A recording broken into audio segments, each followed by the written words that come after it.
Wir kommen nun zu einem Thema, das durch die jüngsten Eskapaden rund um den britischen Premierminister Boris Johnson tatsächlich ein bisschen in Vergessenheit geraten ist. Den Brexit. Denn er ist zwar vollzogen, aber noch längst hat sich nicht alles zurechtgeruckelt.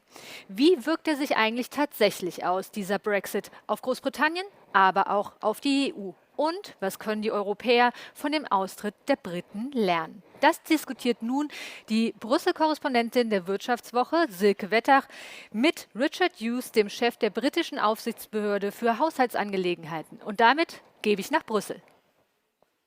Ja, ganz herzlichen Dank. Thank you very much. I'm delighted to have Richard Hughes with me. Richard is joining us from London.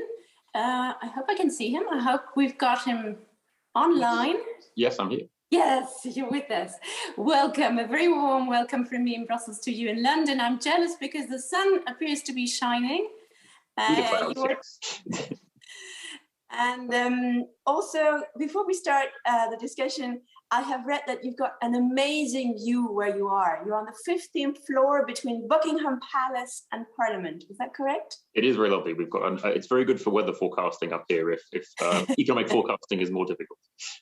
Well, what we're going to talk about is something else. We're going to have a data-driven discussion of Brexit because forecasting is actually your main job. You're the head of the Office of Budget Responsibility, as my colleague just mentioned. I think we're going to have a very much of a fact-driven conversation because your mandate is actually to come up with projections for the UK government. You told me before you can't really delve too much into comments on policy making. You are a number cruncher and your institution is very much a watchdog. And just to introduce you briefly, for those of our viewers who haven't met you before, you've got a very much of an international background. You were raised and educated in the US.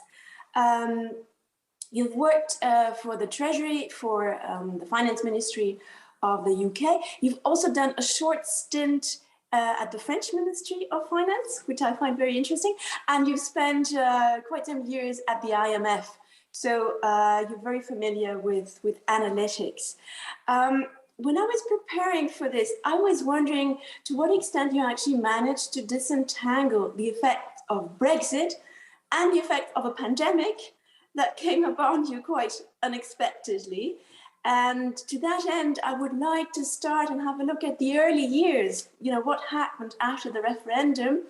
And I'd just like to start with an anecdote. In 2007, I met with a boutique owner. She had a shop on Primrose Hill, quite a fancy address in London. And she said, I have never experienced anything like this. People have just stopped buying, no purchases, not even during the financial crisis. Now, this is anecdotal evidence. What did you see in the time between 2016 and the end of 2019 before the pandemic started? Thank you, Silke. It's a real pleasure to be here. And as you say, more recently, it's been difficult to disentangle the effects of the Brexit deal from the effects of the pandemic, because a number of stages actually ended up coinciding. And in fact, both the signing of the Brexit agreement and also the implementation of the Brexit agreement has happened kind of mid-pandemic. But as you point out, the referendum result actually came in June of 2016. And so while the Brexit negotiations carried on for a long time, some of the economic effects of the referendum really began the day, or indeed the moment after the referendum result became clear, back in 2016. On the evening and the morning of the referendum result, sterling lost about 20% of its value against the euro, and it's still down by about 15% relative to its pre-referendum peak. The uncertainty around the Brexit negotiations as they were conducted between 2016 and 2020 seemed to have weighed on business investments in the UK. It had risen by about 30% in real terms from the depths of the financial crisis in 2008 up until the eve of the referendum. But then it's really stagnated in real terms in the 3 years following the referendum. And then it dropped by about 10% at the start of the pandemic and has hovered around that level since then. And business surveys at the time suggested that it was uncertainty about the UK's future trading relationship with Europe as the Brexit negotiations were ongoing, that was one of the main factors that weighed on investment decisions during that time. It appears that both the referendum results, but then also the pandemic and referendum results had an effect on net migration from the EU into the UK. It had been rising since 2012 from about 100,000 people a year to close to 200,000 a year by 2016, but then it fell back below 100,000 after the referendum. Though some of the shortfall has been made up with inward migration from non-EU countries, but obviously that has implications for the size of the UK workforce and therefore the level of UK GDP going forward. Of course, the main focus of the Brexit debate has been around its impact, the impact of Brexit on trade. And UK exports have also more or less stagnated in the wake of the EU referendum, while other large economies saw export volumes grow by about 5 to 10% in the 3 years leading up to the pandemic. Obviously, the pandemic then had a very big effect on trade, which is when you get into the difficulties of trying to disentangle the impact of the Brexit deal from the pandemic. But in the 3 years running up to the pandemic, given that there was a large currency depreciation in the UK, you'd usually expect that to boost exports, at least temporarily. But we didn't see much of an export response, much of a lasting export response to the fall in sterling in the wake of the referendum. Do you have an explanation for that? I think it relates to the uncertainty around what the final trade agreement was going to be. And when businesses were surveyed at the time, they basically highlighted uncertainty about the outcomes of the negotiations as one of the reasons why they weren't investing in increasing their capacity to trade and export. I guess I should stress that the UK continued to grow in the years between the referendum and the pandemic. And so we didn't suffer the sort of immediate recession that some of the more dire prognosticators predicted in the aftermath of the referendum. So what we're talking about is basically growth that didn't happen rather than suffering a contraction in economic activity over that period.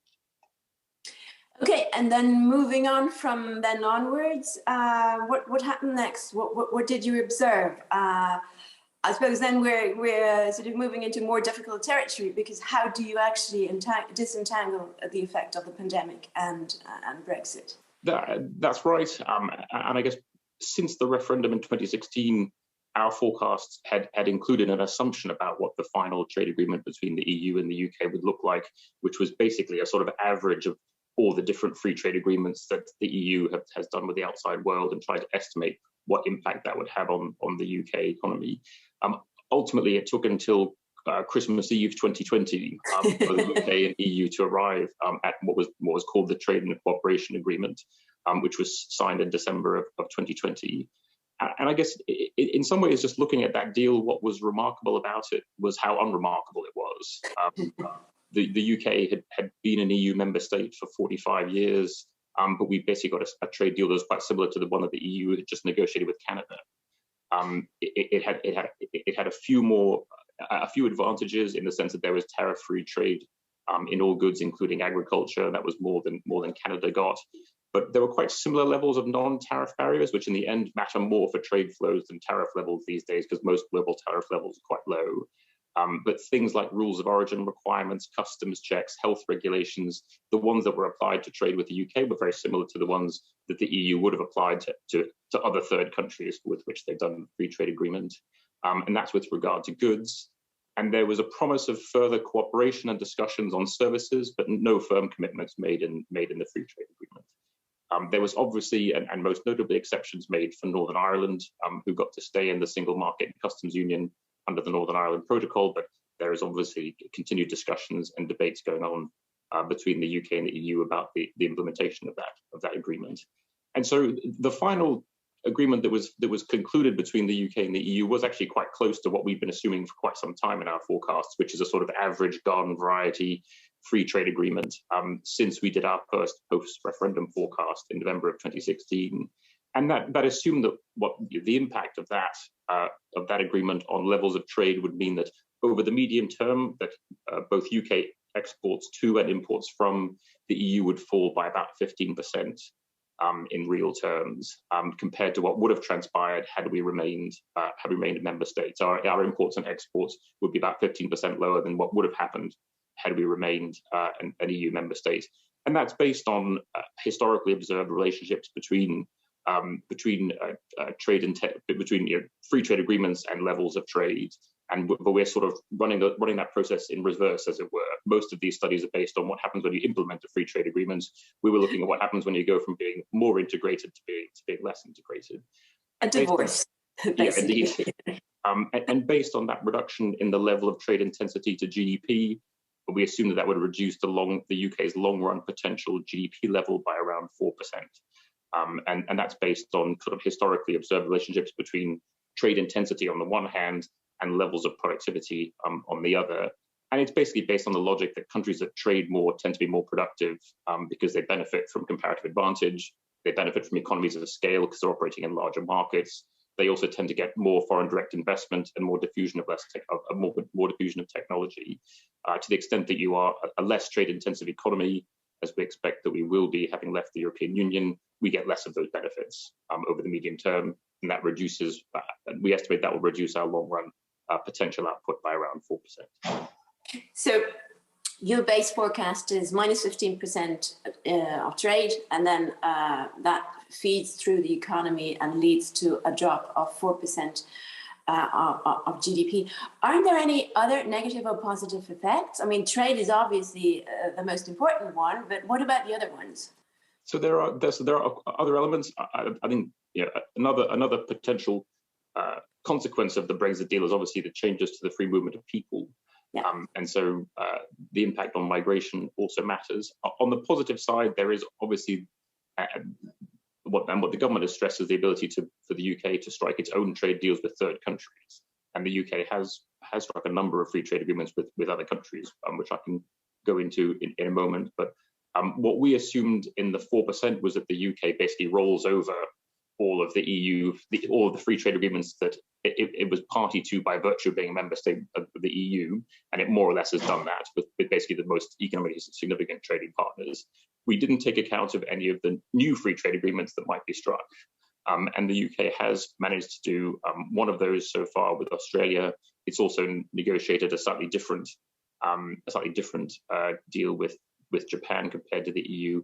So far, neither of those deals have been of sufficient depth and with a sufficiently large trading partner to have a material impact on our medium-term estimates of the impact on UK GDP. The government's own estimates of the impact of the Australia free trade agreement is that it will raise the UK's level of GDP by around 0.01 to 0.02% of GDP in 15 years' time, which is both very small and also beyond the end of our sort of typical 5-year forecasting, right? I'm not going to ask about New Zealand because I would imagine we're talking about similar ranges, probably even smaller than Australia. But yes. Yeah. Are there any? Well, it's not as if a trade deal with the US is anywhere near, but just to give us a comparison in terms of potential impact. Yes. So the US is obviously is our second largest trading partner after the EU, and were we to negotiate a free trade agreement with a much bigger economy like the US, or even a large emerging market country like India, I mean, that does have the potential to actually have an effect on our estimates of long-run trade intensity for the UK, as well as potential gains to productivity, especially because countries like India are just growing much more quickly than countries in the EU. So there are more trade opportunities there to take advantage of.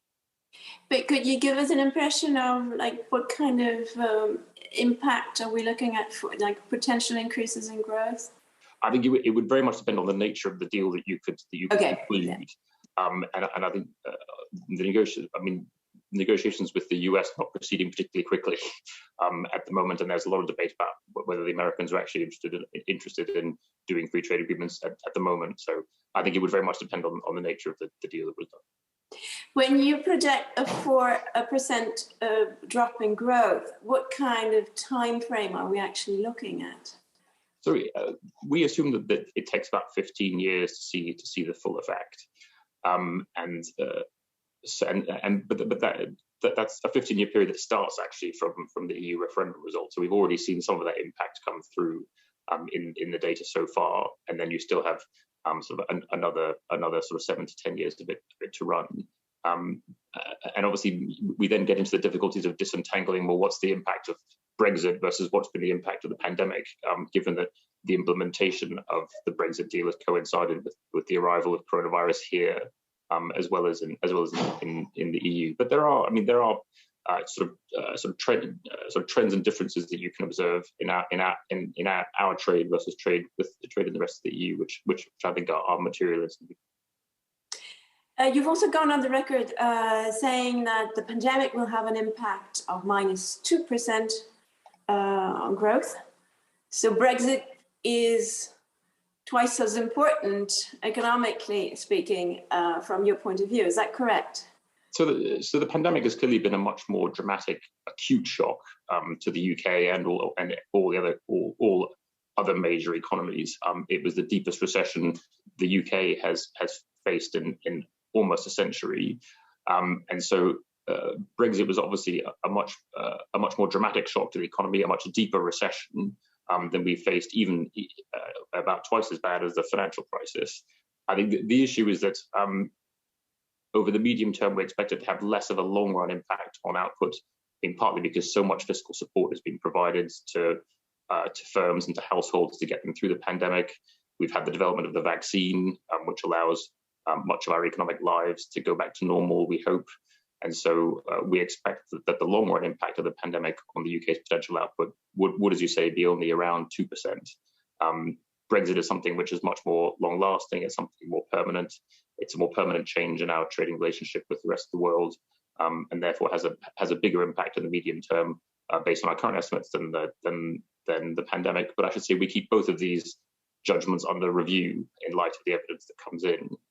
So far, what we've seen on the Brexit side is that the fall in trade that's happened since the implementation of the agreement has been broadly in line with what we expected. There's sort of 15% fall in imports and exports. There's actually been a sort of surprising pattern of imports from the EU falling more than our exports to the EU, which is somewhat surprising, given that our implementation of the Brexit deal was actually asymmetric on either side of the Channel.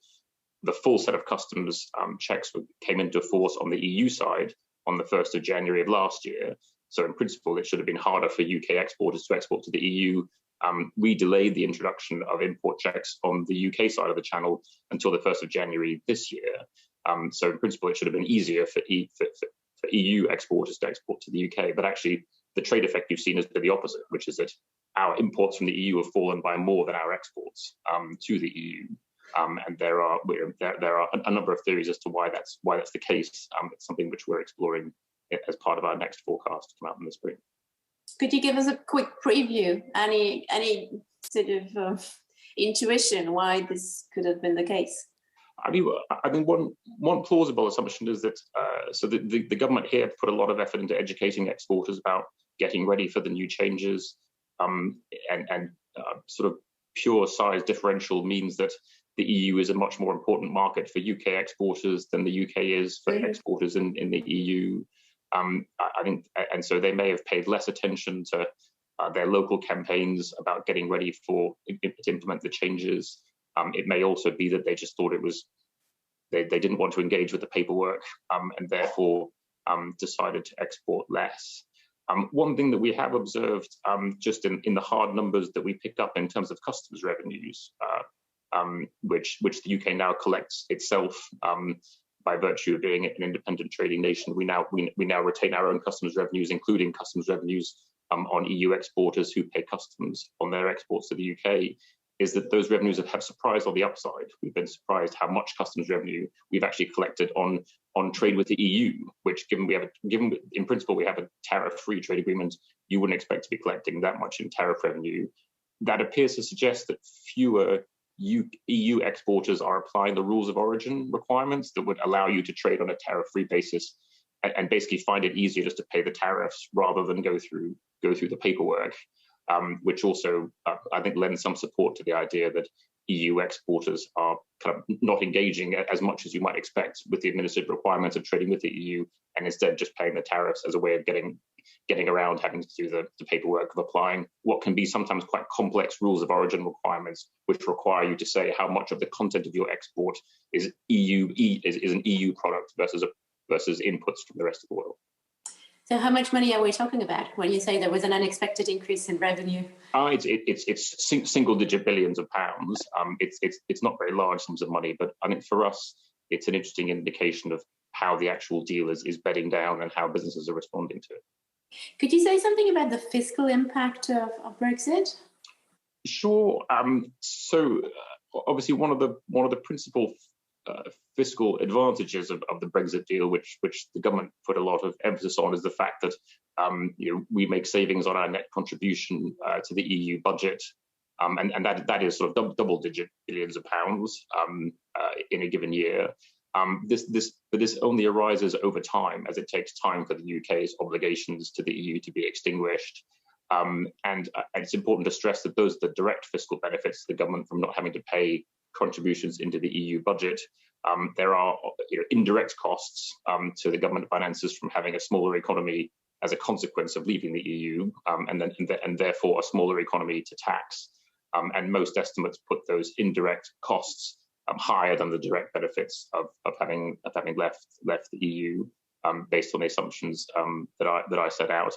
As I said, so far there've been sort of some single-digit billion benefits in terms of customs revenue to the overall public finances.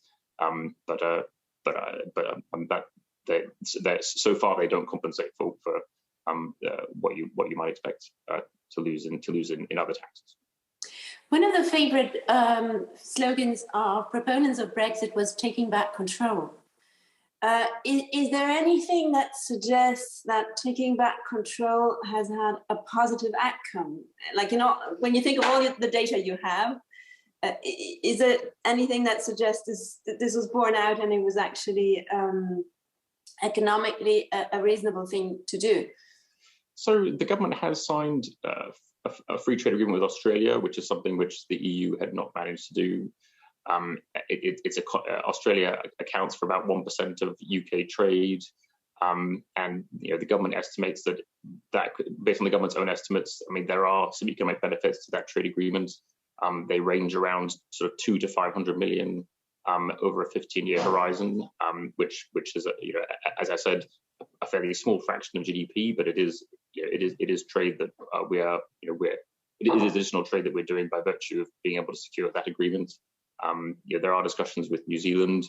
We signed a variant of the trade agreement with Japan, which had some additional additional agreements around the use of data and financial services. So, I mean, the government is negotiating free trade agreements with third countries, which the EU hadn't managed to. So far, they've been with not our principal non-EU trading partners, but nonetheless. I meant more in terms of, because we've gone through free trade agreements already. I meant more in terms of fiscal policy, for example, because there is more, more leeway, and that was the idea. Regulatory changes to the extent that they're possible. Yeah. I mean, it's a tricky subject, but still, that was basically the idea, to be your own master and to decide your economic policy and to be able to attract direct foreign investment. Is there anything you could say about that? So the government published earlier this month a 100-page document on the benefits of Brexit, where it highlighted where are the areas where it is seeking to take advantage of our regained sovereignty. And there is no doubt that the UK has taken advantage of leaving the EU in a number of areas to do things differently. One area which has attracted a fair amount of attention is in the area of agricultural support, where the government here has replaced the EU Common Agricultural Policy with support which is more designed to reward environmental stewardship rather than agricultural output. I guess as an economic forecaster, it's not immediately clear to us that these kind of reforms would be of significant magnitude to affect our economic forecast, but they may have environmental benefits. They may have benefits to the sectors concerned. On the fiscal side, the government's flagship policy has been the establishment of what it calls free ports, and these are sort of tariff-free and also lower domestic tax export processing zones, sometimes called enterprise zones in other jurisdictions. But I think from looking at these things from a forecasting perspective on both the economic and fiscal side, given that most tariffs on UK imports are already very low, the sort of benefits of establishing a sort of tariff-free zone are relatively limited. So the main effect in our own estimates is that the impact of setting up free ports will be to alter the location of economic activity around the UK by virtue of the domestic tax advantages they offer, rather than necessarily attracting more trader activity into the UK. Before we wrap up, I'd like to turn to some of the questions our viewers are asking. A lot of them are quite political, so I think you won't be able to say much about them. But someone mentioned the Irish question, and I think that's something that is very important. The question is actually, what solution do you expect? And I think there's very little you can say about that. You're not in a position to answer that, but it might be interesting to look at how are you dealing with that in your projections? Because what's your base assumption? How do you work with this issue? I should say, being an economic forecaster is challenging enough. I unfortunately don't have to be a political forecaster. And the resolution to the Northern Irish Protocol discussions it really does lie at the heart of both UK and EU discussions, as well as issues within the UK. It is very challenging. It is very complex, and I think there's not much more I could say in terms of predictions about what impact it might have. I mean, there's no doubt that it is affecting trade volumes, both in Northern Ireland as well as in the Republic of Ireland, and so I think it's something which everybody wants to see resolved, just to provide some stability. Is it strong, the impact you're actually observing? You have observed some strong impacts on trade flows in Northern Ireland and in the Republic of Ireland, and both sort of beneficial ones as well as ones that create costs. But I think it is important to bear in mind that Northern Ireland is a relatively small part of the UK economy as a whole. So to the extent that which we're forecasting the UK's macroeconomy, they don't have a very big impact on the UK, but they have quite a significant impact on businesses and exporters in Northern Ireland as well. Someone is asking about the participation of UK researchers in the EU research framework program Horizon Europe. That's a very particular question. I'm trying to translate it into something that you could answer to. Have you looked at the potential impact of Brexit on research and development and innovation in general? Because you are a bit cut off from Europe. Is that something you have looked into? Not in any detail, I have to say. I mean, beyond just the general macroeconomic observation that being less open to trade has implications for levels of inward investment, which oftentimes includes an R&D component. And benefits from technological development. We've got a lovely question which you will be able to answer, which is the impact of Brexit on agriculture. I think that is a doable one. Yes, I think it's. I mean, for the one thing I'd say is, so for the moment, our trade in agriculture remains tariff-free, which means that agricultural trade is less affected than it might be by other trade agreements. But on the UK side, there are still some checks that we haven't actually started implementing, and we won't be until July of this year. And those include sanitary and phytosanitary checks, or safety and security declarations. There have been some quite dramatic impacts on some aspects of agricultural trade. I think, in particular, for exporters of shellfish in the UK. There was effectively a prohibition on exporting them to the EU because of the implementation of EU health restrictions on the UK. So there have been areas where there's been a very sort of binary effect on trade from one day to the other. I think in other areas it remains to be seen, because we'll have to see what happens when both sides start implementing the full range of health and sanitary checks. Since the title of our session is Lessons for Europe, is there any lesson Europe could draw from all of this, all of what you're going through? I think I'm definitely not in the business of drawing lessons for politicians or business people. I think one thing that I would say is that our job is to look at the hard evidence and the hard facts, and I think that the sort of Brexit discussions and Brexit debate have been motivated a lot by emotion and a lot by sentiment. And I think we do try and put all that to one side and basically just look at what is the impact of these discussions, and what is the impact of these agreements on economic activity, on levels of trade, on flows of people, on flows of investment, and just understand the consequences of decisions being made, and also to say that this agreement is a dynamic one. There are lots of details to be filled in.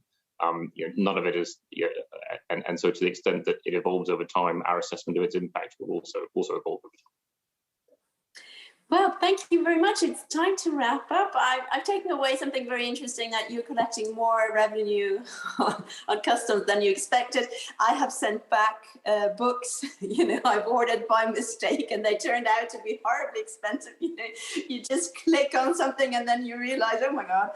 But it's interesting that there are unexpected benefits from Brexit as well. Thank you so much for your time, Richard Hughes in London.